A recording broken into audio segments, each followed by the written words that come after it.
There exists knowledge so powerful that it was hidden behind 7 seals.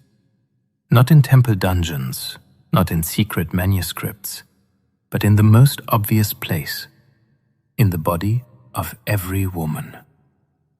The priestesses of ancient Egypt knew this. The guardians of the mysteries of Eleusis knew this. Taoist mistresses of internal alchemy passed it down from generation to generation. The knowledge that the female body is not just a biological shell, but a living alchemical vessel, an Athanor, where the greatest transmutation occurs, the transformation of chaos into cosmos, darkness into light, non-being into being.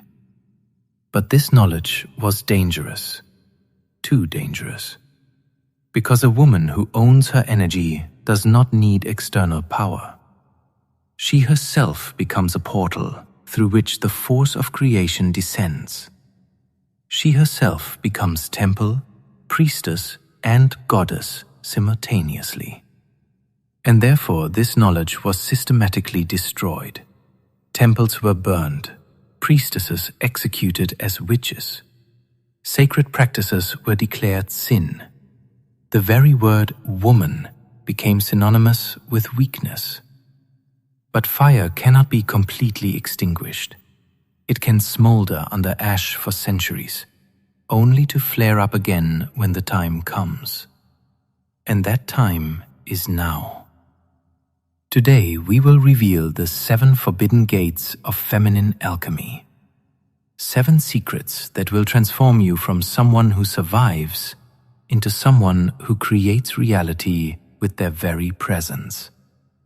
Prepare yourself, because after what you are about to learn, you will never be the same. Gate 1. The Great Forgetting.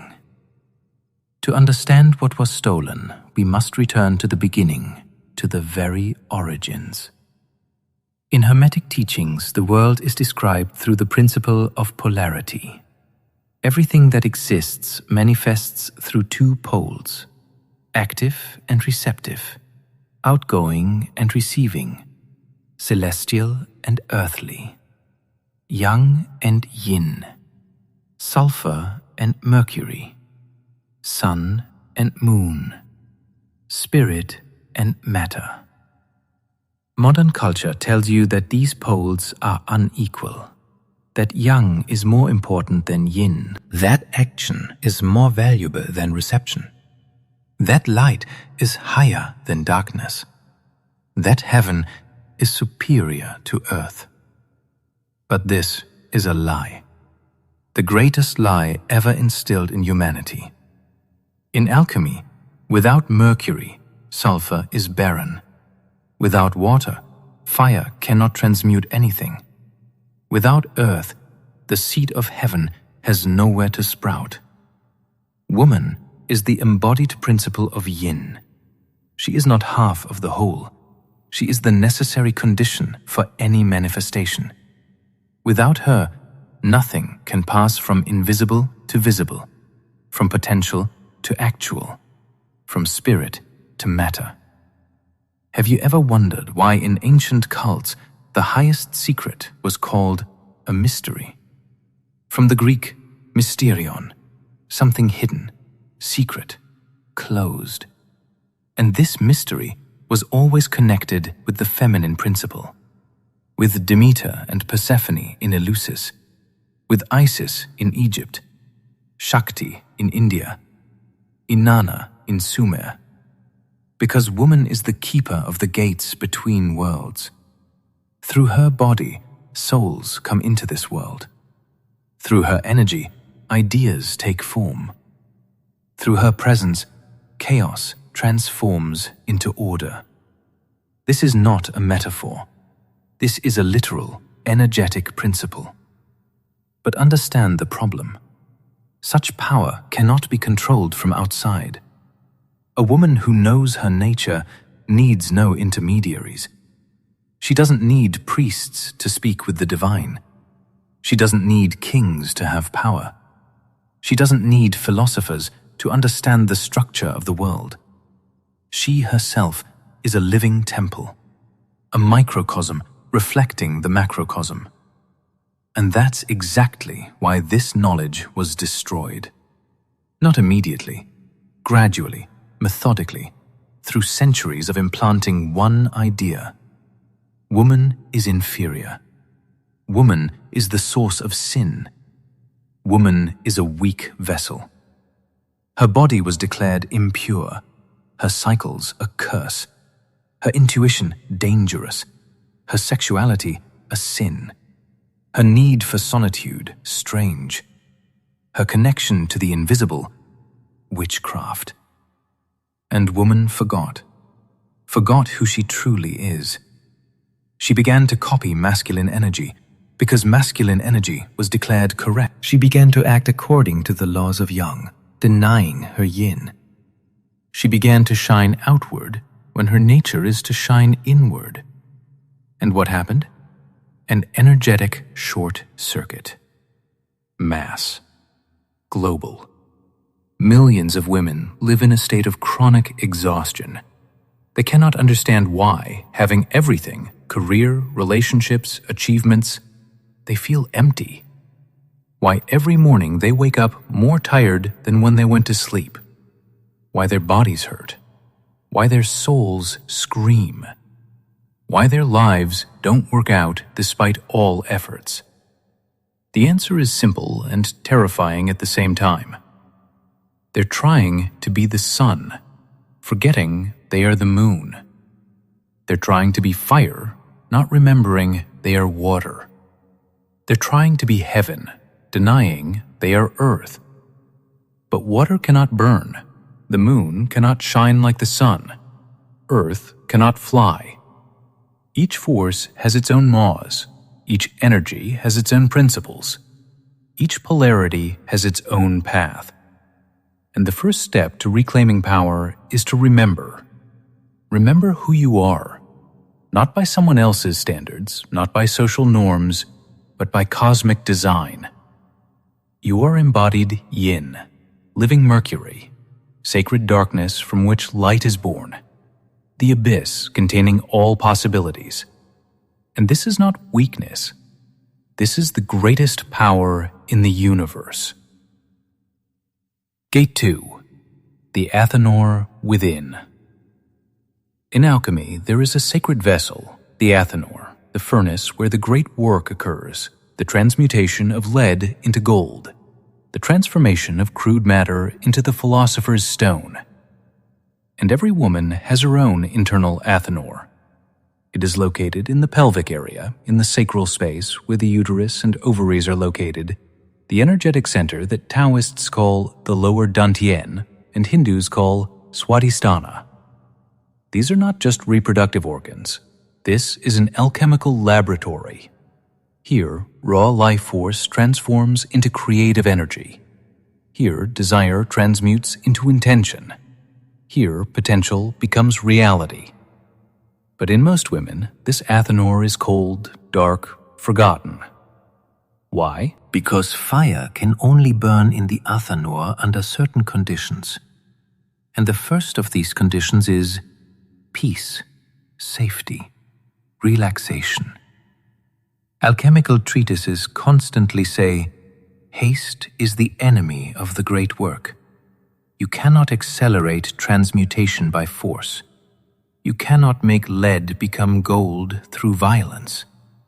The process requires the right temperature, the right time, the right attention. And here's the paradox of the modern woman. She lives in a state of constant stress. Her body is in fight-or-flight mode from morning to night. And do you know what happens at the physiological level when the body is stressed? The adrenal glands produce cortisol. This hormone tells the organism, danger, mobilize all resources for survival.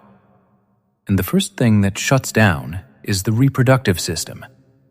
Because from the organism's point of view, when you're running from a saber-toothed tiger, having children is not a priority.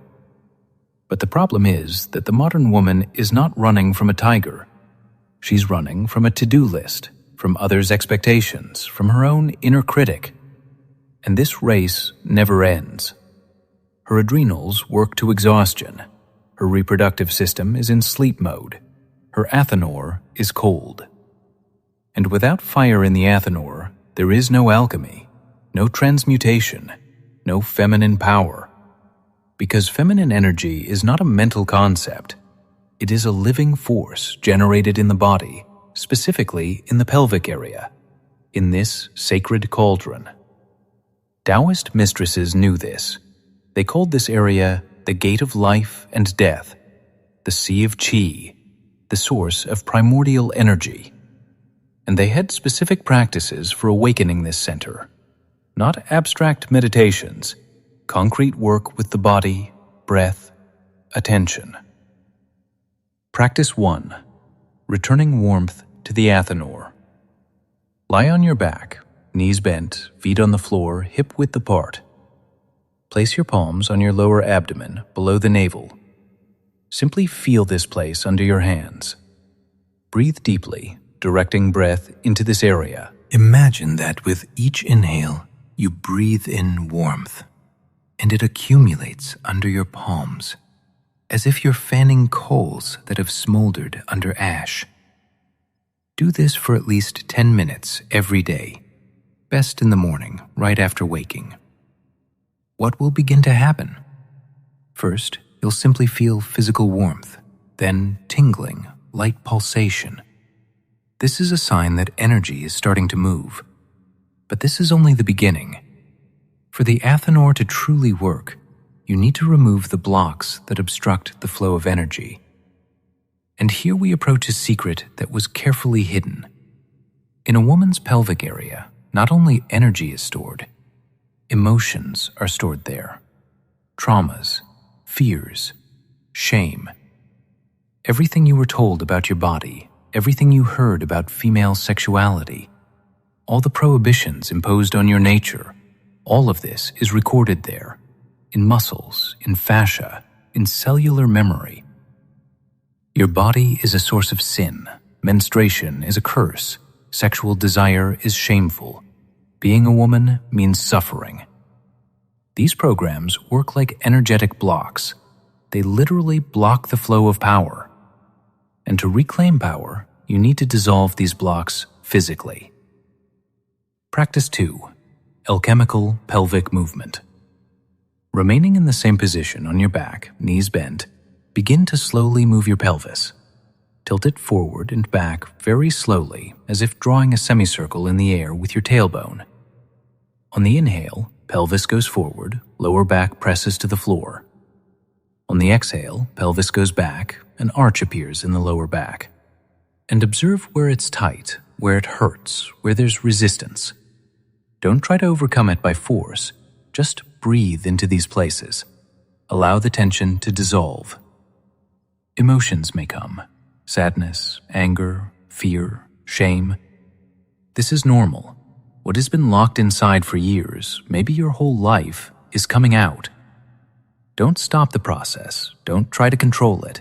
Just breathe, move, and allow your body to release. This is alchemy, transforming pain into power, transmuting trauma into wisdom, turning lead into gold. Do this practice for 10 to 15 minutes every morning, and in a month you'll notice something has changed. The body has become more alive. There's more energy. You've begun to feel what you haven't felt in years. The Athanor has begun to warm up. The fire within is igniting. Gate 3. The principle of the black moon. In Hermeticism, there is a concept, the black moon. This is not an astrological term. This is an alchemical symbol. The moon in the new moon phase, when it is completely hidden, when it cannot be seen in the sky. But precisely in this moment, the moon does not disappear. It goes into itself. It gathers strength to begin growing again. This is the principle of feminine energy. Centripetal force, movement inward. The sun always shines outward. It pours its light in all directions. This is the masculine principle, centrifugal force, expansion, giving. The moon works differently. It reflects, it gathers, it accumulates, and at certain moments it completely hides to renew itself. Woman is the earthly moon. Her energy works by the same laws. But what happens in the modern world? Woman is told, be like the sun, shine constantly, give always, be available 24/7, never hide. And woman tries. She shines outward. She gives to everyone around her. She is available for her husband, children, parents, boss, friends, colleagues. And gradually she fades, because she's trying to work by the laws of the sun while having the nature of the moon. Here's the secret the priestesses knew. Woman needs phases of darkness, periods of complete concealment, time when she is unavailable to the world because she is within herself. This is not selfishness. This is physiological necessity. In Taoist treatises, this is called entering the black yin. Black not as negative, but as depth, as abyss, as inner space into which no one can enter except you yourself. The practice of the black moon. At least once a week, allocate time for complete solitude. Not, I'm alone at home while washing dishes, but real solitude. When you close the door, turn off your phone. Tell everyone, I'm not here. Close the curtains, turn off the light, or leave only candles. You can put on earplugs or headphones with silence. Create complete isolation from the external world. And simply be. Without tasks, without to-do lists, without I need to do something useful. You can lie in fetal position. You can sit hugging your knees. You can just lie on the floor. One thing is important: complete darkness, complete silence, complete solitude. Minimum 30 minutes, better an hour. What will happen? At first, resistance. The mind will scream, this is a waste of time. I have so many things to do. I'm selfish. Ignore these voices. These are programs that don't want you to reclaim your power. Continue lying in silence, and gradually something will begin to change. Breathing will slow down. Tension will begin to leave, and you'll feel something strange. Peace. Deep, fundamental peace. This is the moment when you touch your source, when you return to yourself, when external noise subsides and you hear your own inner voice. In this state occurs what alchemists called nigredo, the stage of blackening, death of the old, dissolution of everything superficial. But after nigredo always comes albedo, the stage of whitening, dawn, renewal. When you emerge from your black moon, you emerge renewed, rebooted. You have energy again. You have clarity again. You know again who you are and what you want. This is not mysticism. This is physiology. When you enter deep relaxation into complete silence, your nervous system switches from sympathetic mode, stress, to parasympathetic, recovery. The hormonal system reboots, energetics restore, psyche clears, and most importantly, your reproductive system turns on. The Athanor begins to work. Feminine energy begins to flow.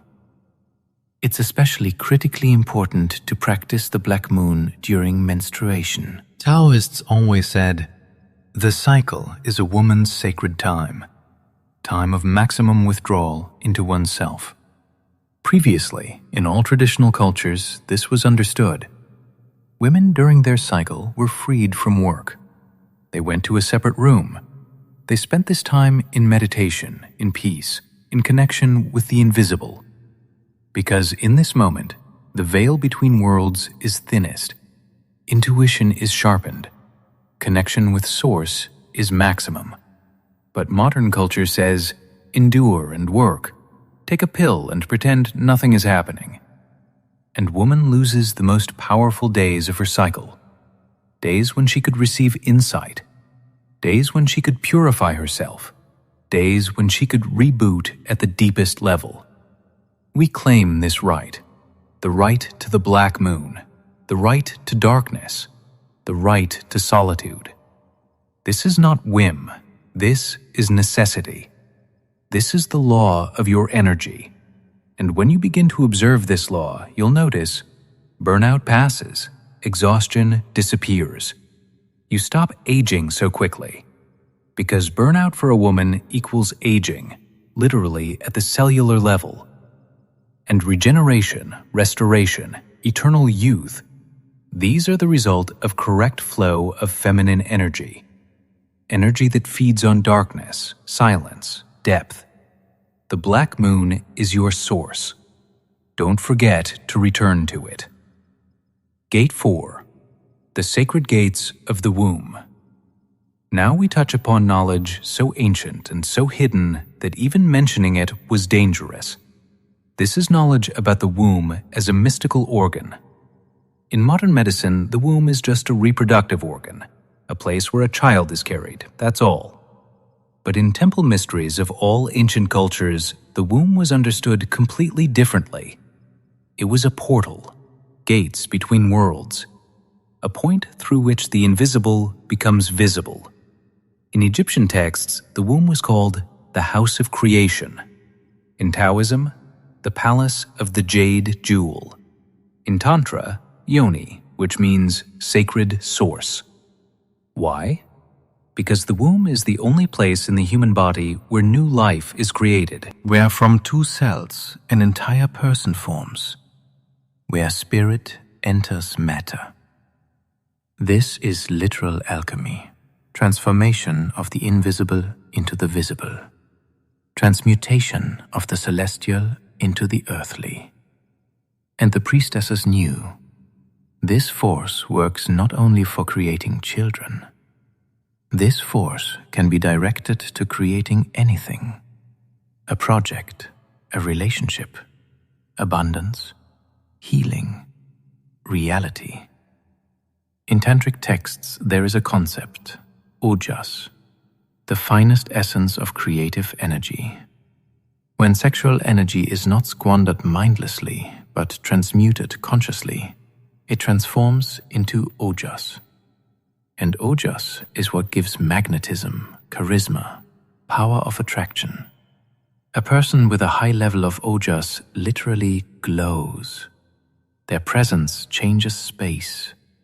What they desire begins to materialize as if by itself.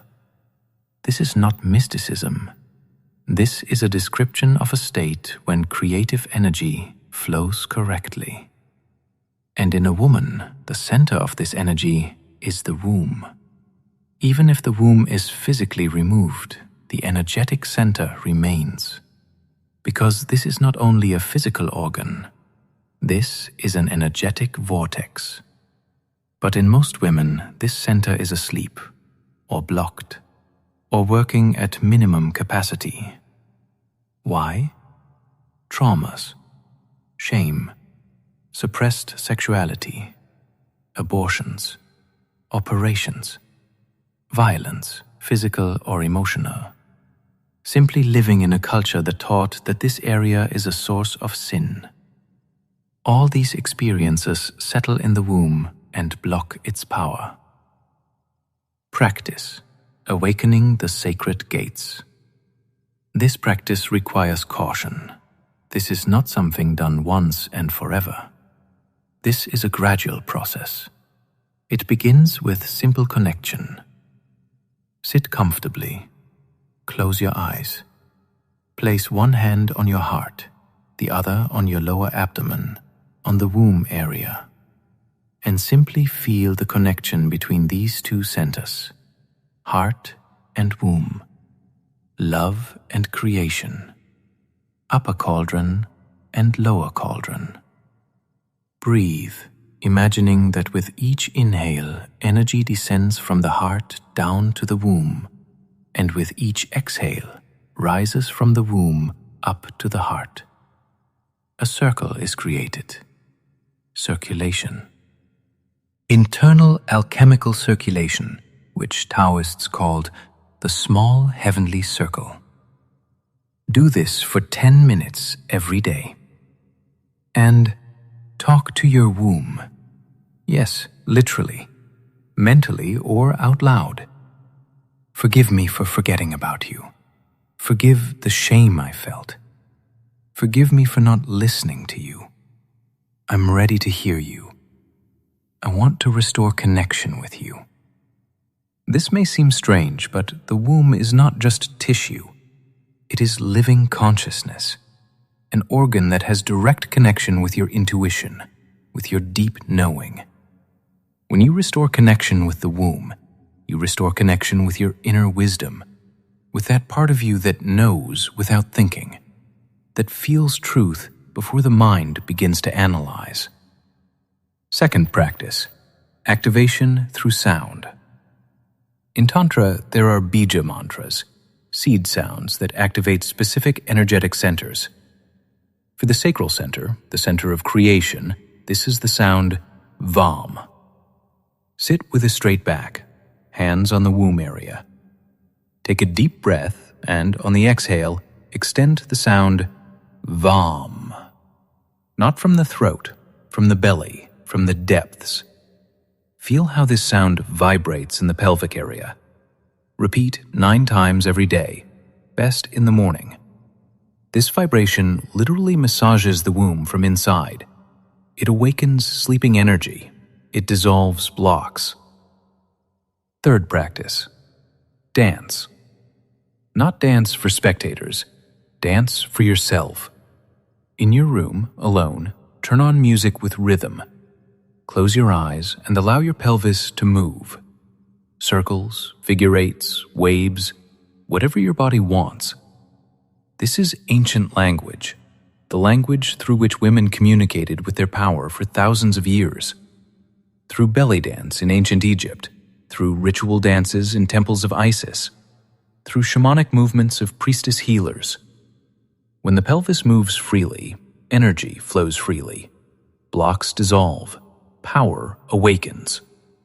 Do this for at least 15 minutes, 3 times a week, and observe what will begin to happen in your life.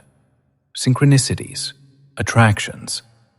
What you want begins to come easier. People begin to react to you differently, because when the sacred gates are open, you become a portal. Through you flows the force of creation, and everything around you begins to change. Gate 5. Programming the Dawn. Alchemists always knew the beginning of the process determines its result. The first step of the great work is the most important. If the beginning is correct, transmutation will occur. If not, all subsequent efforts are useless. So it is with your day. Morning programs everything else. How you begin the day is how it will unfold. But here's a secret the modern woman doesn't understand. Her morning should be opposite to the masculine. A man in the morning gains speed. Rise, cold shower, coffee, action. His energy is centrifugal. It goes outward, into the world, into conquest.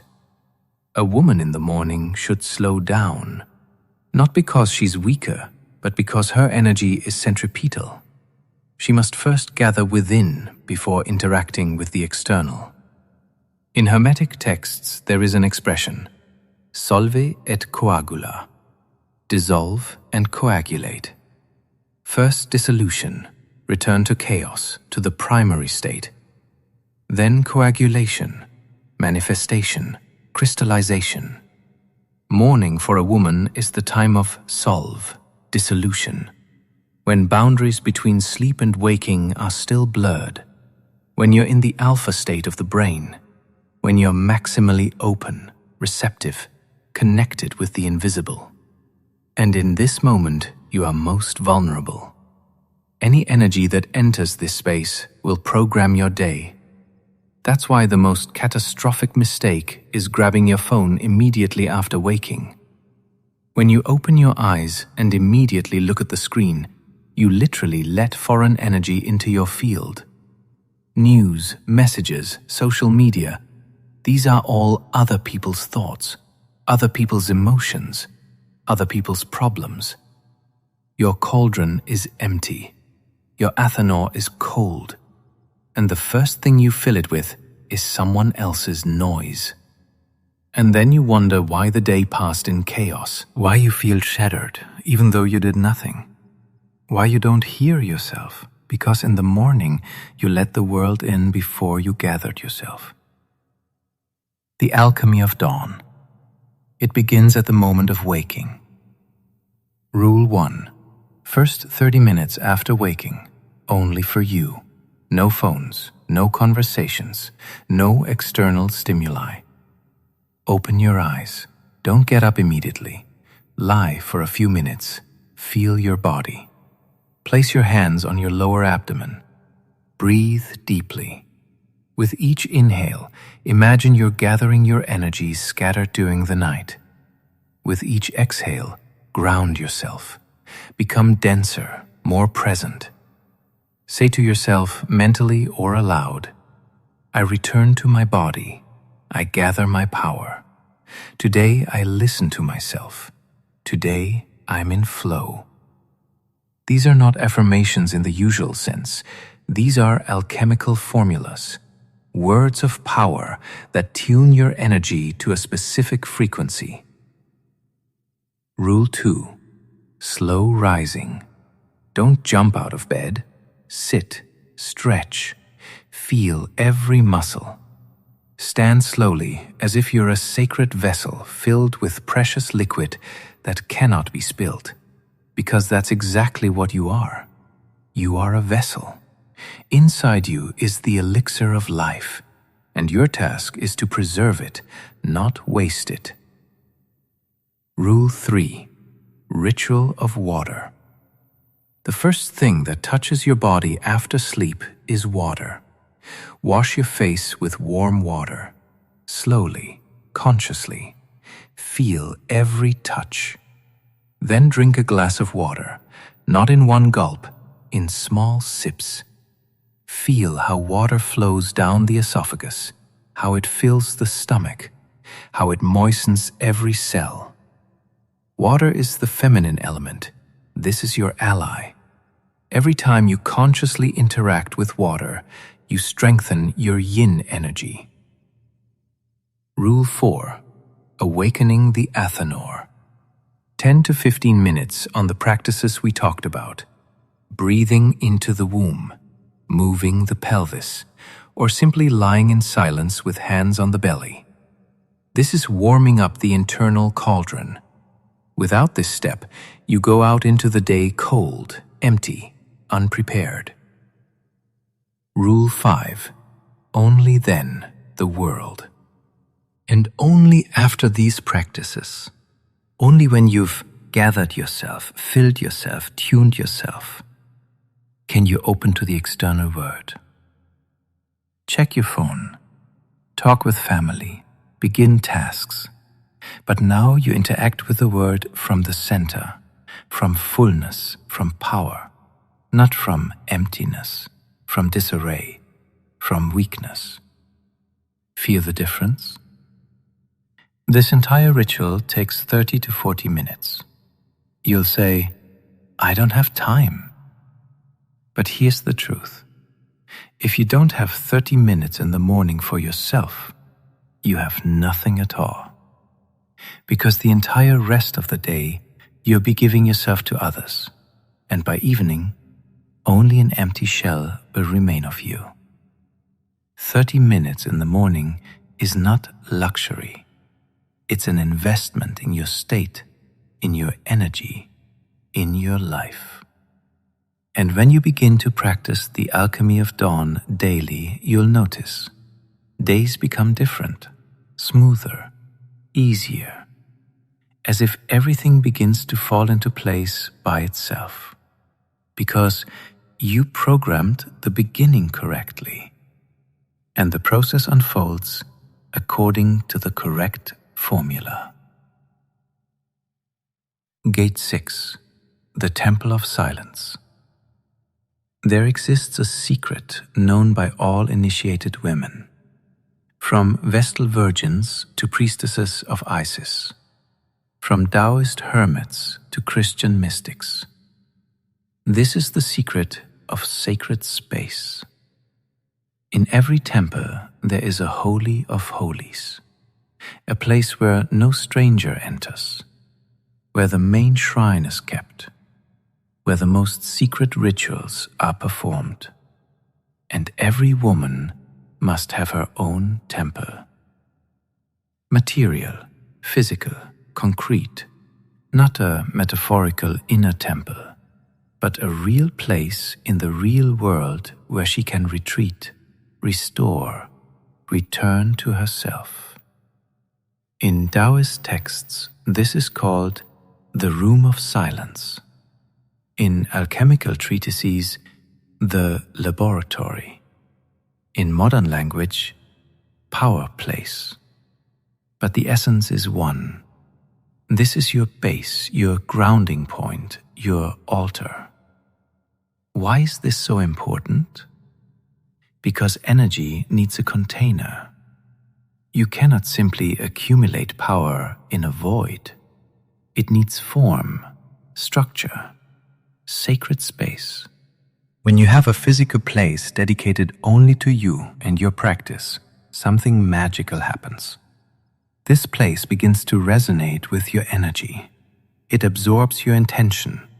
It becomes alive. In this place, it's easier for you to meditate, easier to relax, easier to hear yourself. Because the space remembers. It holds your frequency. How to create your temple. Ideally, a separate room, but this is not necessary. It can be a corner in the bedroom. It can be simply a mat that you unroll every morning. The size doesn't matter. What matters is that this place is only yours. No one else enters there without your permission. No one touches your things there. This is a sacred boundary. Arrange this place beautifully, not functionally, beautifully, so that just looking at it you feel, yes, this is mine. Maybe pillows, candles, incense, stones, crystals, images that resonate with you, flowers, fabrics. It doesn't matter what exactly.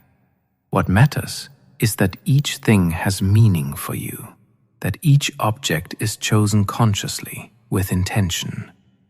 This is not interior design. This is creating an altar, a place where the material meets the immaterial, where you set a physical anchor for your practice. And every day, come here for at least 15 minutes. Sit, light a candle, and simply be. You don't need to do anything. Just sit in your temple, in your silence, in your power. This may seem like a waste of time, but in reality, the deepest work happens here. Work of restoration, work of rebooting, work of tuning. Imagine that your energetic system is a musical instrument. Throughout the day, it goes out of tune. Strings are either too tense or too loose. The sound becomes false. And your temple is the place where you tune the instrument again, where you return yourself to the correct frequency. Alchemists call this rectification, straightening, purification, return to original purity. Without regular rectification, you accumulate distortion, energetic noise, foreign vibrations, and gradually you stop hearing yourself. The Temple of Silence is the place where all noise subsides, where you again hear your inner voice, where you remember who you truly are. And here's what's important to understand. This is not selfishness. This is not, she locked herself in a room and forgot about everyone. This is responsibility. Because a woman is responsible for state, not for action, for state. A man is responsible for movement, for realization. A woman for the quality of energy that makes this movement possible. If a woman is not resourced, everyone suffers. The husband gets an irritated, cold wife. Children get a nervous, tired mother. Work gets a burned-out employee. But if a woman is resourced, if her cauldron is full, if her frequency is correct, everything around her begins to harmonize. Relationships improve by themselves. Children calm down. Money begins to come. Health restores. Not because she started doing more, but because she started being correctly. And this correct being is impossible without the temple, without silence, without a place where you regularly return to yourself. Create your temple today, right now, even if it's just a corner with a pillow, and protect it, like ancient priestesses protected the Holy of Holies in the temple, like Vestals guarded the sacred fire. Because this fire is your life force, and if it goes out, everything goes out. Gate 7. The Great Responsibility. We have arrived at the final gate, and here lies the most important and most difficult knowledge to accept. This is knowledge about responsibility. In modern culture, the word responsibility is associated with burden, with obligations, with duty. But in the alchemical sense, responsibility is something else. It is the ability to respond. Response-ability. The ability to be the source of response, not a victim of circumstances. In Hermeticism, there is a principle: as above, so below. The macrocosm reflects the microcosm. The external world is a projection of the internal world. This means your reality is not what happens to you, it's what happens through you. And a woman who owns her energy understands she is not a pawn in someone else's game. She is the alchemist of her own reality. But alchemy requires constant work. This is not a one-time action. This is a way of life. You cannot clean your chakras once and forget. You cannot meditate once and wait for results. You cannot read this knowledge and do nothing. Knowledge without practice is dead. It's empty information that changes nothing. Practice is daily doing, small, simple, but regular. 10 minutes of breathing into the womb every morning. 15 minutes of pelvic movement 3 times a week. 30 minutes in the Temple of Silence once a week. 1 day of black moon per cycle. This is not much, but it's constant. And here begin the objections. I don't have time. I have children. I have work. I have a husband. I have obligations. And here's what I'll tell you, and this will sound harsh, but it's truth. You are not unique in your busyness. All people live lives. All have obligations. All solve problems. All are busy with something. The difference is not in circumstances. The difference is in priorities. Women who get from life what they want, successful relationships, health, fulfillment, abundance, They don't have more time than you. They simply make their state a priority. Because they understand, if they're not resourced, everything else is meaningless. No matter how much they do, there will be no result. No matter how much they try, there will only be exhaustion. But when they're resourced, when their Athanor burns, when their energy flows, everything begins to work. Not through effort, through attraction, through magnetism, through resonance. This doesn't mean work disappears. It means work becomes different, not struggle, flow. Alchemists said, nature does not make leaps. Transmutation happens gradually, step by step, day by day. You won't wake up tomorrow different. But if you begin practicing today and don't stop, in a month you'll notice changes. In 3 months, these changes will become obvious to others. In a year, your life will be unrecognizable. But only if you don't stop. Only if you take responsibility. Not in words, in deed. And here's the key. Feminine work is invisible. Masculine work is visible. He built a house, here's the result. He earned money, here's the result. He created a business, here's the result. Feminine work is work with state, with energy, with frequency. And this is not visible to the eye. No one will tell you, wow, how well you breathed into your womb today. But the results of this work manifest in everything. In how you look, in how people treat you, in what comes into your life, in what leaves it. A woman in her power is not the one who does the most. It's the one who creates the right field. And in this field, everything begins to fall into place. She doesn't control the world. She tunes herself. And the world responds to this tuning. This is magic.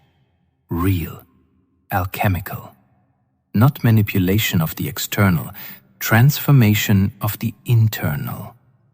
And when the internal is transformed, the external cannot but change, because they are one, 2 sides of the same coin.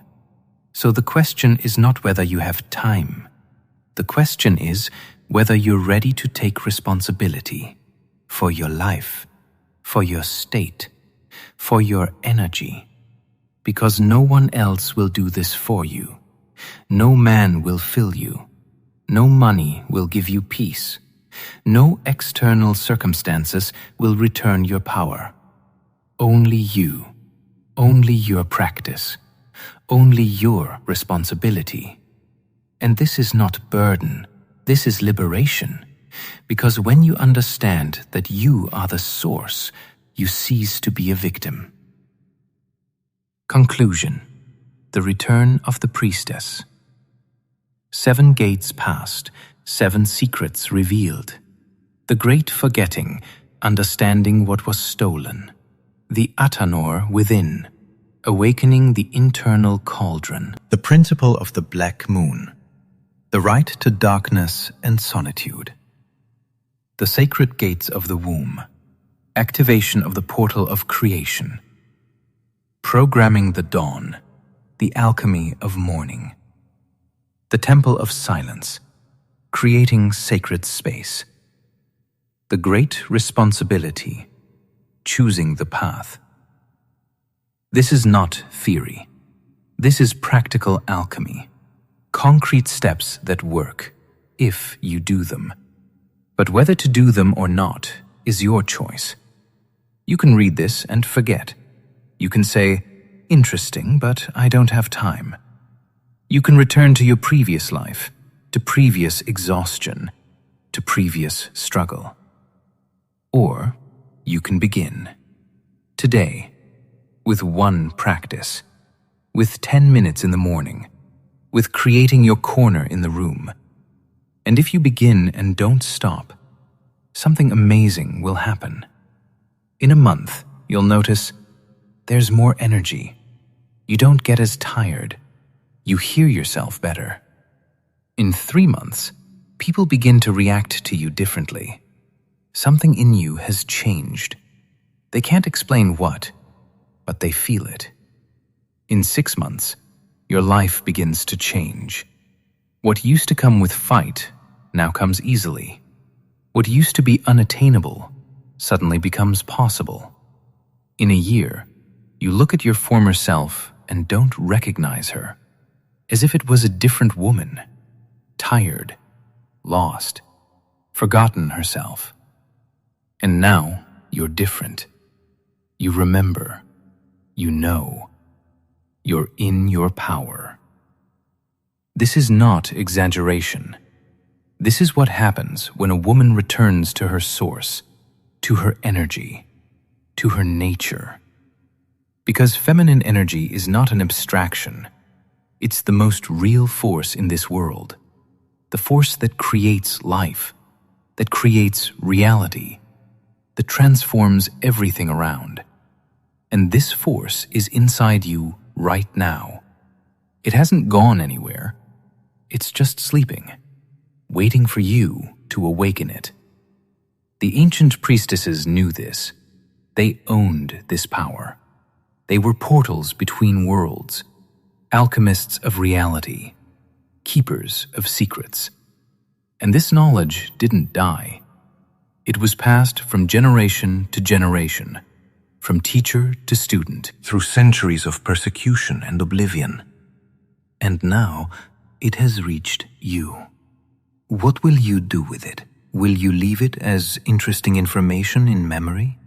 Or will you take it, apply it, embody it, and become who you were meant to be from the very beginning? The priestess of your own life, the alchemist of your own reality, a woman in her full, incredible, world-transforming power. The choice is yours. The gates are open. The path is clear. The practices are given. Only one thing remains. Begin. And don't stop. Because the world awaits your light. Not the light you try with all your might to radiate outward, exhausting yourself, but the light that shines from within, when your internal Athanor burns, when your feminine energy flows, when you live by the laws of your nature. This light doesn't go out. It doesn't exhaust. It only grows. And all it needs is your decision. The decision to return to yourself, to the source, to power. Make it. And begin the great work. The work of transforming yourself from the one who forgot into the one who remembered. From the one who survives into the one who creates. From a woman who lost herself into a priestess owning her reality. The fire in the Athanor awaits. Ignite it.